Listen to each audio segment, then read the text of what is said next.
Bismillahirrahmanirrahim. Bismillahirrahmanirrahim. Assalamualaikum warahmatullahi wabarakatuh. Waalaikumsalam warahmatullahi wabarakatuh. Adik-adik masih bersemangat. Sekali ya. Assalamualaikum warahmatullahi wabarakatuh.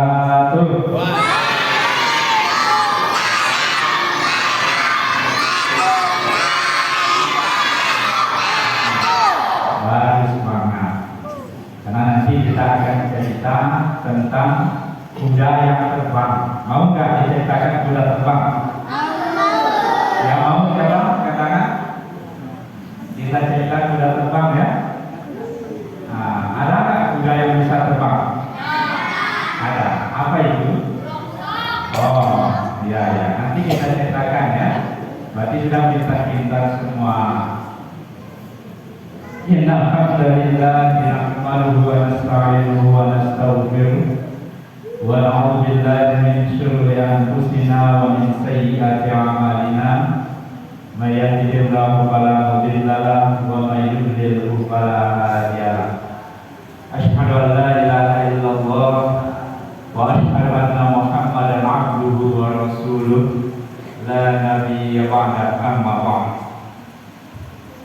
Yang pertama sekali, marilah tiada bosan-bosannya kita panjatkan puja, puji syukur dan berpaling ya Allah Subhanahu wa taala atas begitu banyak nikmat-nikmat yang berikan untuk kita yang Allah Subhanahu wa taala, sehingga alhamdulillah wa syukurillah pada petang anggota sama-sama kita bisa berkumpul di Masjid Al-Muttaqin yang cukup megah ini dalam keadaan sehat walafiat.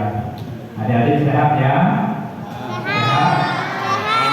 Sehat ya? Ya. Kemudian yang kedua, salawat beriring salam mari senantiasa kita sampaikan kepada junjungan alam Nabi besar Muhammad sallallahu alaihi wasallam. Karena Rasulullah sallallahu alaihi wasallam mengatakan, man ahya sunnati faqad ahabbani wa man ahabbani kana ma'i fil jannah.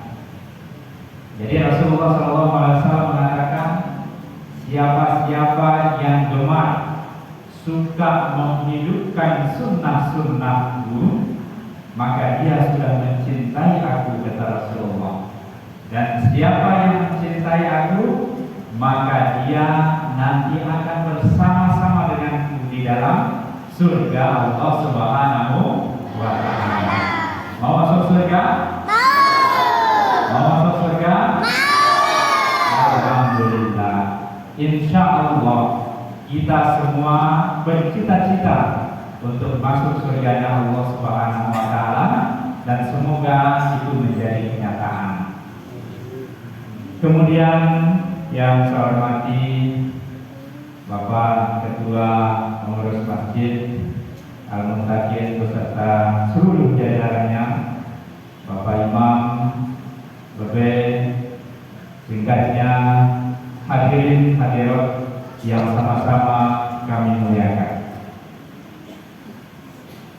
Pada malam hari ini, sesuai dengan hajat panitia pengurus masjid, kita sama-sama ingin memperingati sebuah peristiwa yang amat dahsyat, peristiwa besar yang belum pernah terjadi sebelumnya dan tidak akan pernah terjadi sesudahnya. Artinya bahwa peristiwa itu hanya akan terjadi satu kali saja, yang namanya apa jadi?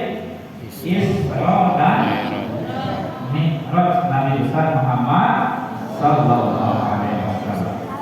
Nah, nanti Ustaz ada kuis, ada pertanyaan untuk adik-adik. Siapa yang bisa menjawab dikasih hadiah, ya. Nah, yang menjawab makanya dengar, jangan ribut sampai akhir ya ceramahnya nanti. Nah, nanti akhir ceramah ada kuis, 3 kuisnya. Jadi satu kuis hadiahnya 10.000. Mau? Ya. Tapi syaratnya harus diam, tidak boleh ikut, ya. Nah, nanti dapat hadiah yang bisa menjawab, maju ke depan, jawab soalnya, ya. Oke. Sebagai dasar kita berbicara mengenai Isra dan Mi'raj Nabi Muhammad SAW, tentunya adalah Al-Quranul Karim di surah Al-Isra ayat 1. Allah Subhanahu wa taala firmankan yang sudah sama kita hafal, A'udzubillahi minasyaitonir rajim. Bismillahirrahmanirrahim.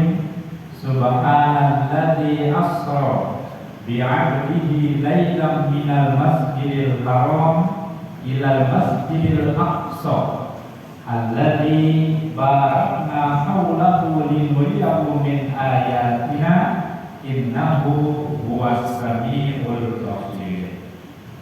Allah Subhanahu wa taala mengatakan, Maha suci Allah yang telah memperjalankan hambanya pada malam hari, ya, dari Masjidil Haram menuju Masjidil Aqsa alladzi barakna haulahu, yang Allah Subhanahu wa taala telah berkahi sekelilingnya.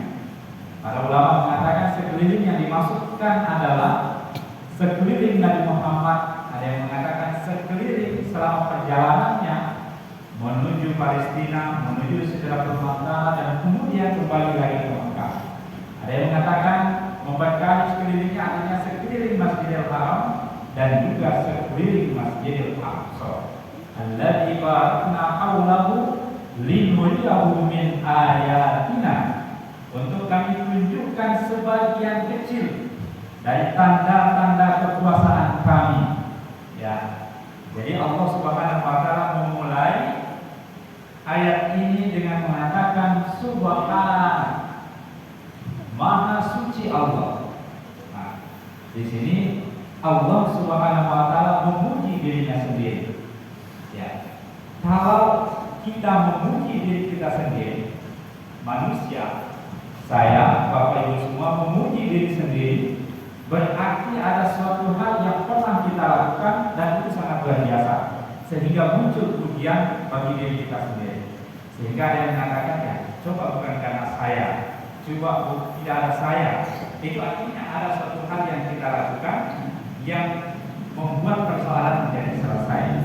Nah, itu muncul pada diri manusia. Nah, Allah pun demikian. Allah memuji dirinya sendiri karena ada peristiwa besar di belakang itu semua. Subhanalladzi asra bi'abdihi lailan minal masjidil haram. Nah, ini awal kita mengetahui kenapa kemudian ada Isra dan Mi'raj Nabi Muhammad sallallahu alaihi wasallam.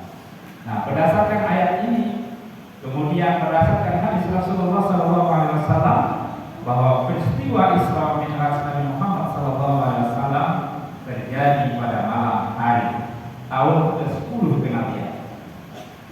Nah, Rasulullah sallallahu alaihi wasallam sebelum peristiwa Isra ini dan Mi'raj ini, karena ada yang mengatakan, para ulama menafsirkan Isra dan Mi'raj itu adalah hiburannya Nabi sallallahu alaihi wasallam, diberikan hadiah oleh Allah Subhanahu wa taala untuk berpetualang sampai kepada Sidratul Muntaha, bahkan bertemu dengan Allah Subhanahu wa taala. Karena kelezatan kenikmatan tertinggi bagi seorang mukmin itu liqa rabbih, yaitu bertemu dengan Tuhannya.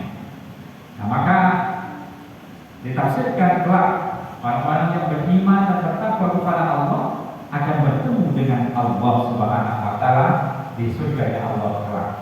Nah, inilah cita-cita mukmin yang paling tinggi, liqa rabbih.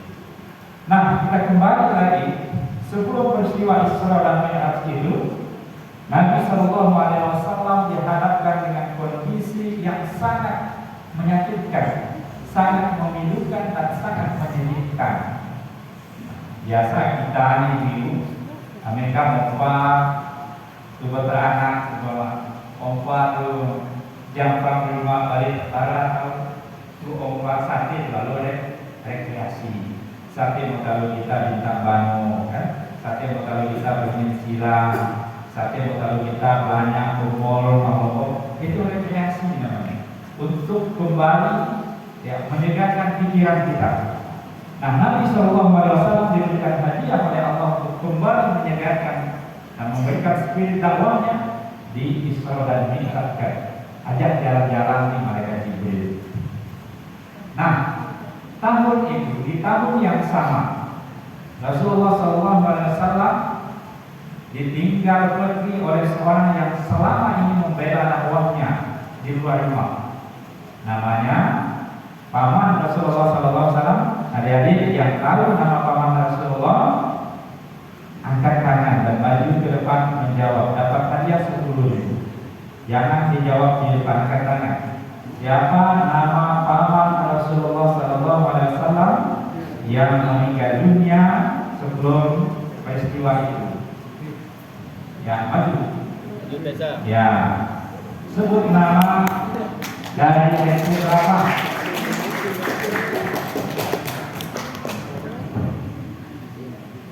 Ya, namanya siapa? Nama adik siapa? Perkenalkan nama dulu. Ya, dari dusun RW 4.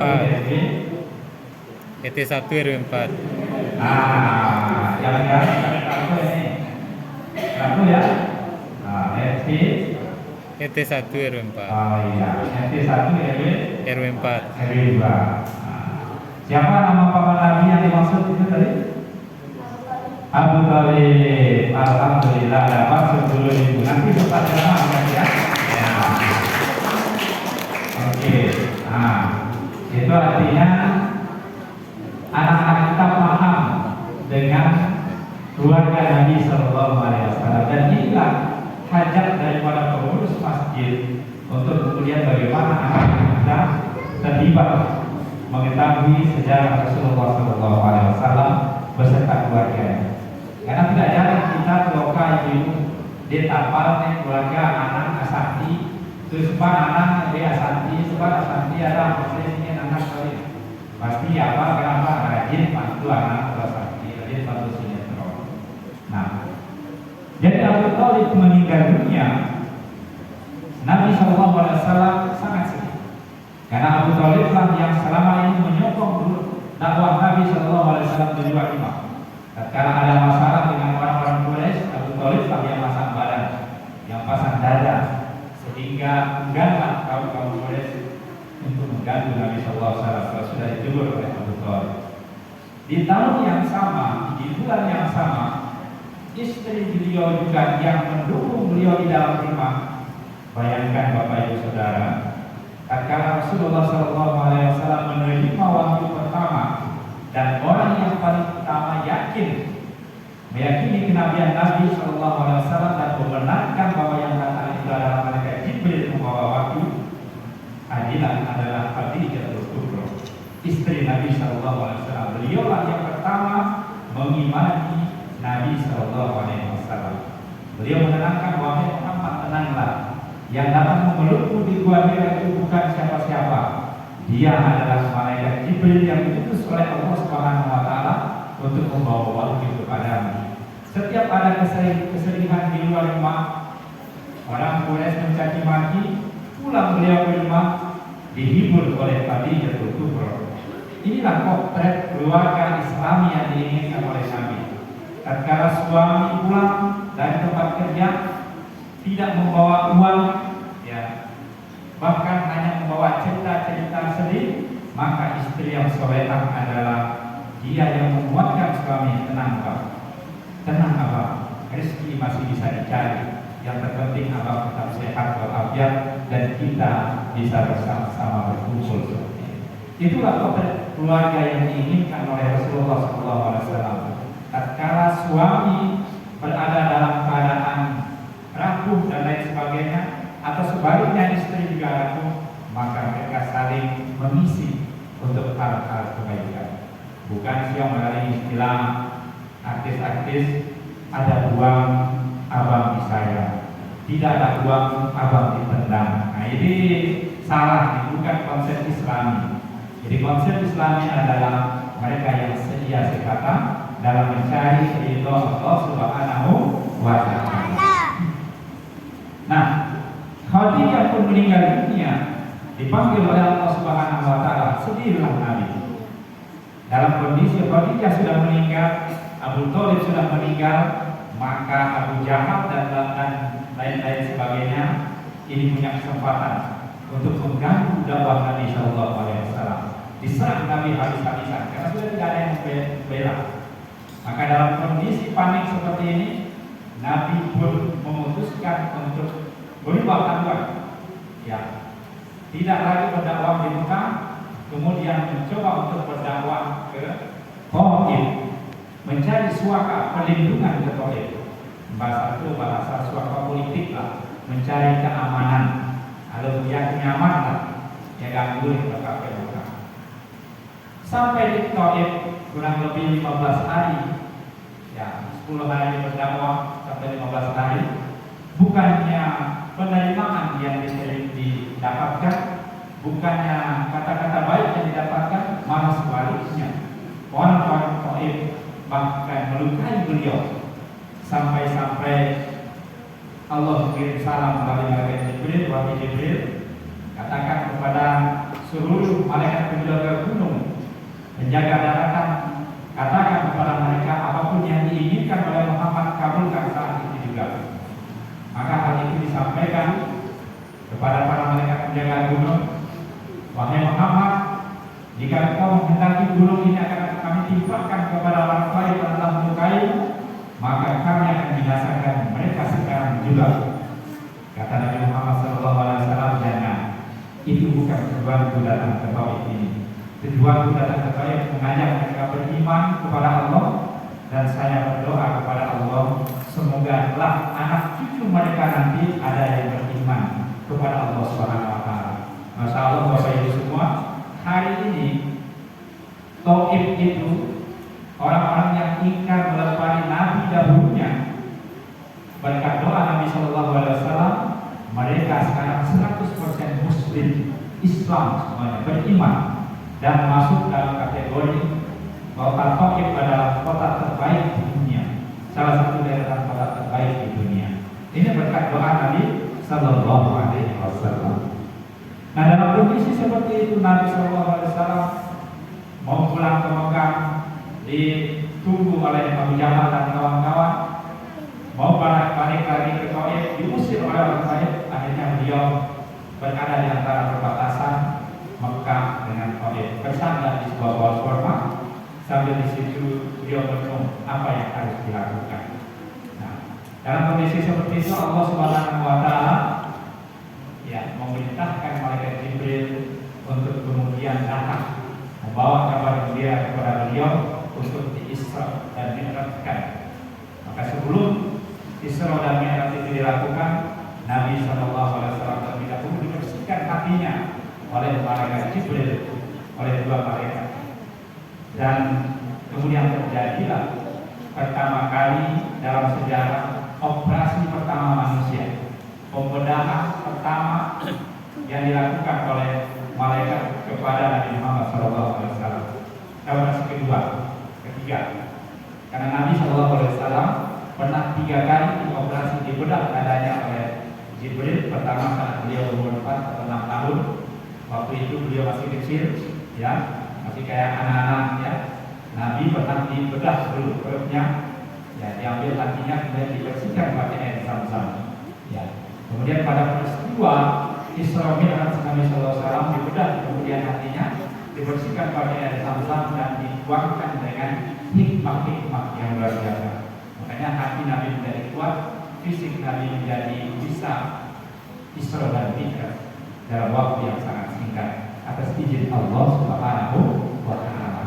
Singkat cerita, setelah terjadi pembedahan dibersihkan oleh malaikat, maka sekarang itu ada operasi yang dilakukan tidak menggunakan pisau, tidak menggunakan silet, tetapi operasi menggunakan cahaya laser.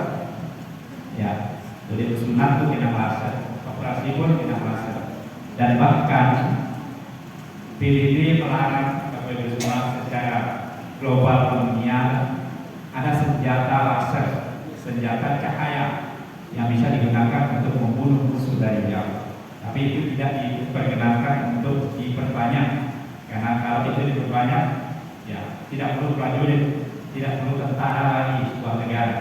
Cukup 5 orang saja yang menembak semuanya mati kalau pakai cahaya. Nah itu coba dikembangkan, diteliti hari ini bagaimana cahaya yang digunakan oleh malaikat, karena malaikat itu kan tercipta dari cahaya.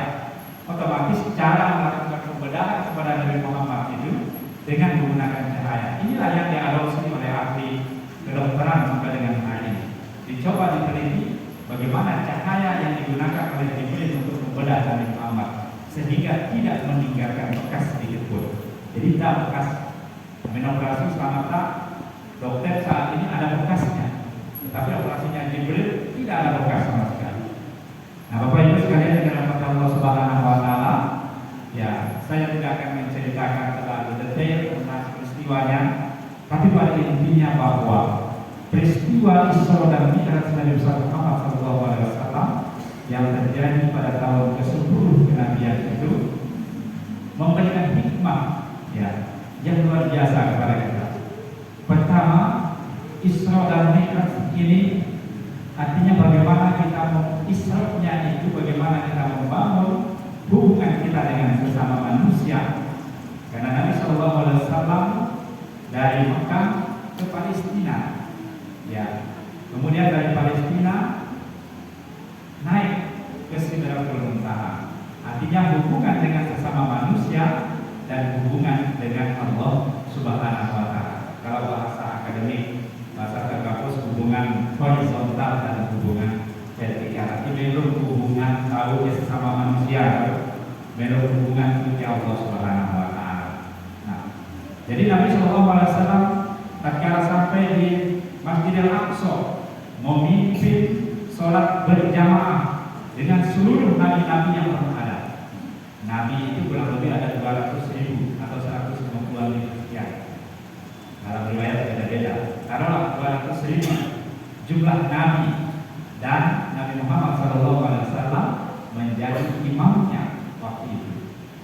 Aku diperintahkan oleh Allah untuk menjadi imam atas seluruh nabi-nabi yang ada, kata Nabi Muhammad SAW. Artinya bahwa Nabi SAW menziarahi seluruh nabi-nabi yang pernah ada. Terbukti juga Nabi Muhammad SAW tatkala berada di hari pertama, ya, beliau berjumpa dengan Nabi Adam alaihissalam. Naik sampai dengan langit ke-6 berjumpa dengan Nabi Musa alaihissalam. Di langit ke-7 beliau berjumpa dengan Nabi Ibrahim alaihissalam.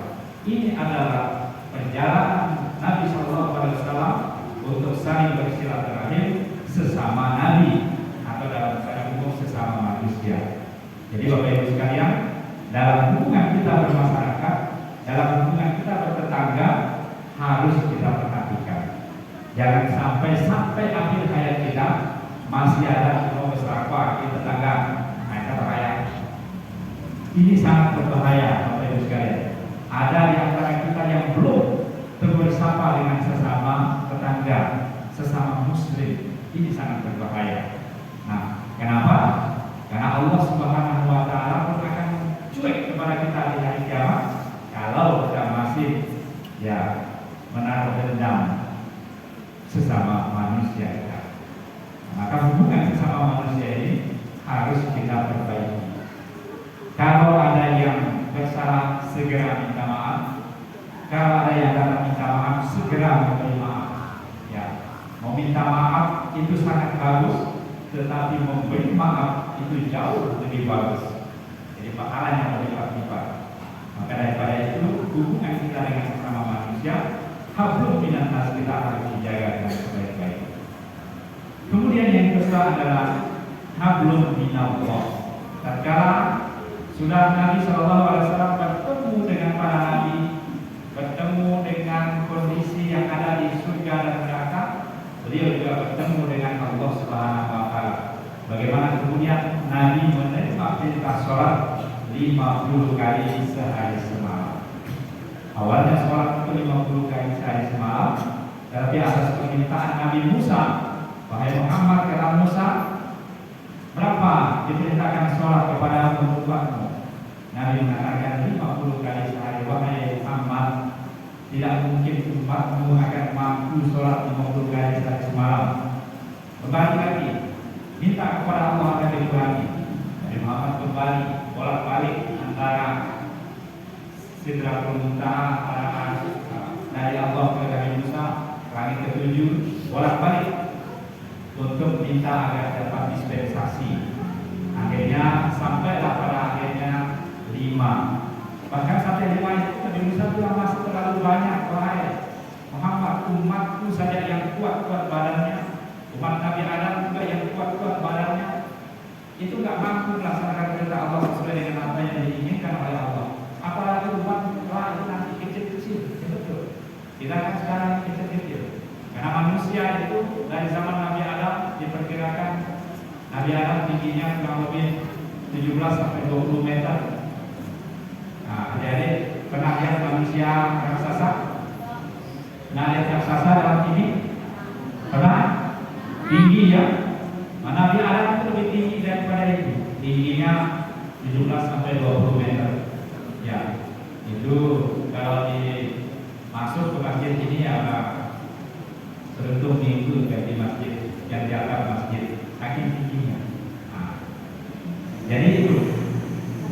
Jadi Nabi Muhammad SAW bertemu dengan Allah, kemudian diperintahkan untuk kita laksanakan sholat. Sampailah kesimpulannya, kita sholat wajib hanya tinggal 5 kali sehari semalam. Tapi itu pun sangat berat, terutama sholat subuh, sholat asar, dan sholat isya. Nah, yang paling gampang karena sholat maghrib, ya.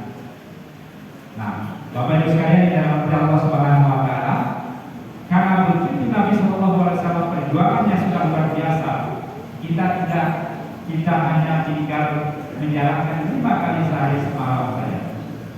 Jangan sampai ini kemudian kita tinggalkan. Lebih-lebih kita sangat dianjurkan oleh Nabi SAW untuk melaksanakan sholat wajib itu berjamaah di masjid. Nah, jadi keutamaannya 27 derajat. Apalagi sholat subuh. Rasulullah SAW mengatakan, andaikan kalian mengetahui faedah yang terdapat di dalam sholat subuh, maka kalian akan datang dengan cara merangkak dan kalian akan berhutang untuk mencapai hisab yang pertama. Andaikan kalian ketahui, inilah Allah Subhanahu wa taala menyembunyikan faedah-faedahnya supaya kita yakin atau tidak. Kalau kita yakin, insya Allah Allah Subhanahu wa taala akan memberikan terhadap apa yang kita yakini. Ana inda zonni abdi, saya akan selalu sesuai dengan apa yang disangkakan oleh hamba-hambaku, kata Allah Subhanahu wa taala. Jadi kalau kita dalam kehidupan ini berpikirnya yang positif, yang baik-baik, Allah akan berikan yang baik-baik. Namun sebaliknya kalau kita berpikir kehidupan kita ini moral-moral dan lain sebagainya, Allah akan kasih.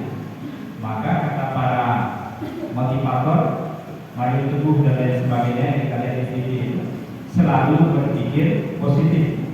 Bisnis agak kurang hari ini, ya salah. Bilang ini Allah Subhanahu wa taala dia lagi memberikan rezekinya kepada yang lain, tidak kepada saya. Selalu berpositif thinking, selalu berprasangka baik kepada Allah Subhanahu wa taala.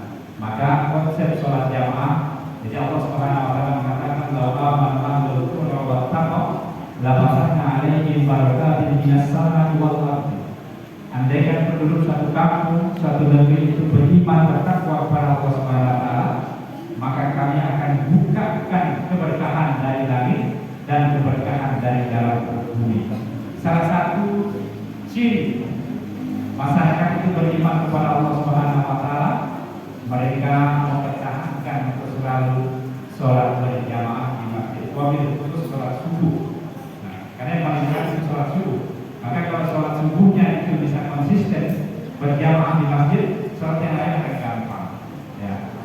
Bapak Ibu sekalian di dalam Allah Subhanahu wa taala, janji Rasulullah, barang siapa yang konsisten sholat subuh berjamaah di masjid selama 40 hari, maka Allah Subhanahu wa taala akan menghilangkan sifat munafik dari dalam dirinya.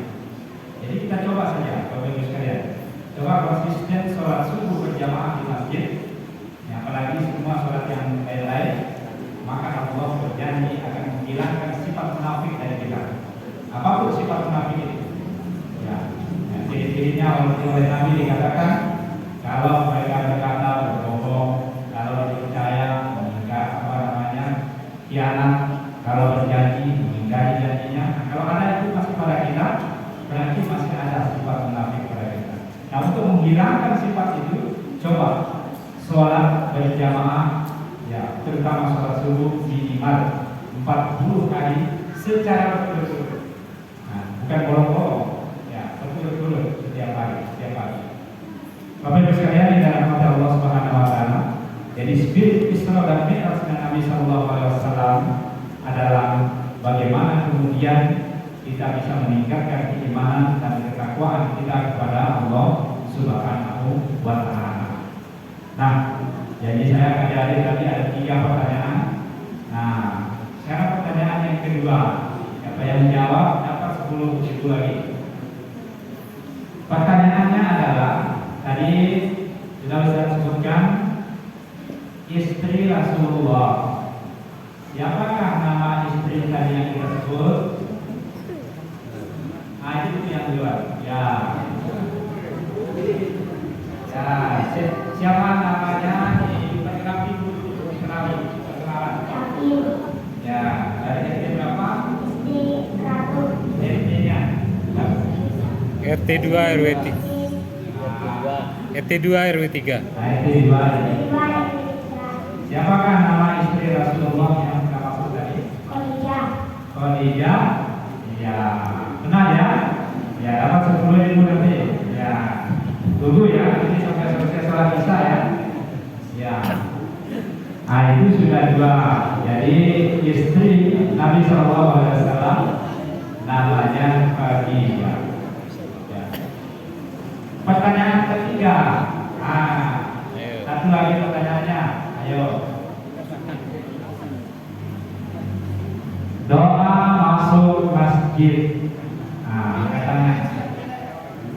Doa tadi masuk masjid ada doanya. Apa doa masuk masjid? Jangan ragu. Ayo. Ya. Kalau saya tahu maka doa kepada kedua orang tua. Siapa yang bisa? Siapa yang lain? Ayo, silakan maju. Perkenalkan namanya dari SD berapa? Ya. Ya, siapa namanya? Dari SD berapa? SD. RT 1 RW 4. Coba doa kepada kedua orang tua.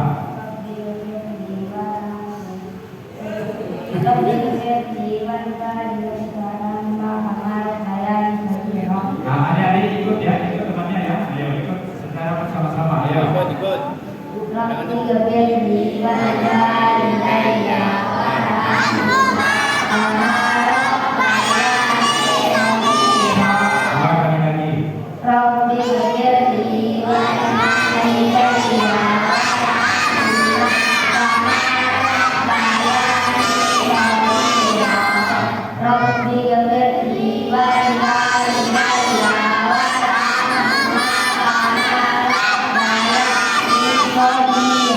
Baik, terima kasih. Nanti hadiahnya ya. Ya. Jadi Bapak Ibu sekalian, Rasulullah Shallallahu Alaihi Wasallam mengajarkan kepada kita untuk tetap menyisipkan doa terbaik kita untuk kedua orang tua kita. baik yang masih hidup ataupun yang sudah meninggal dunia. Karena inilah yang dituju oleh mereka yang sudah meninggal dunia. Doa dari anak-anak yang soleh yang senantiasa mendoakan mereka.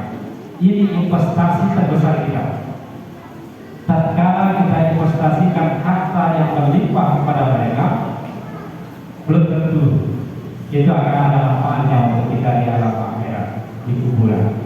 Tetapi kalau mereka mengangkat tangan berdoa seperti tadi dengan khusyuk dan ikhlas, insya Allah kita akan kebagian manfaatnya di yaumul qiyamah.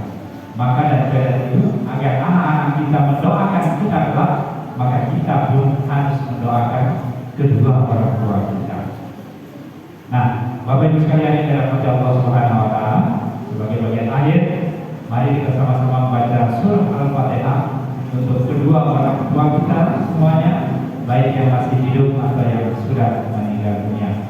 Lahumul Fatihah.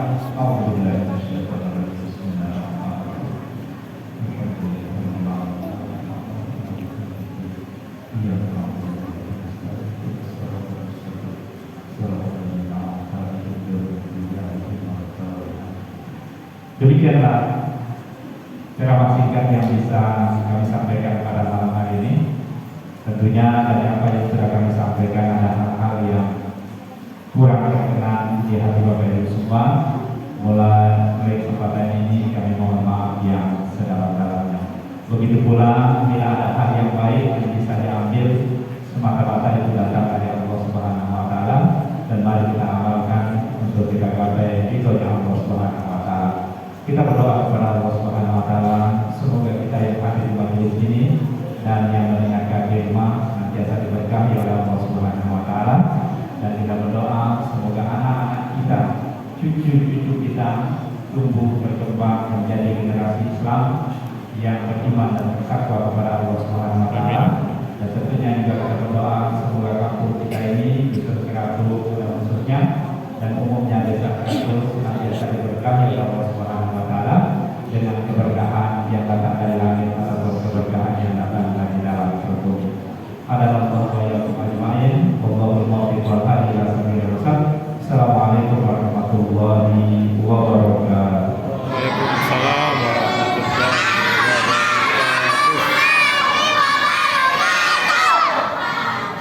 Nanti hadiahnya habis sholat isya ya, jangan pulang ya.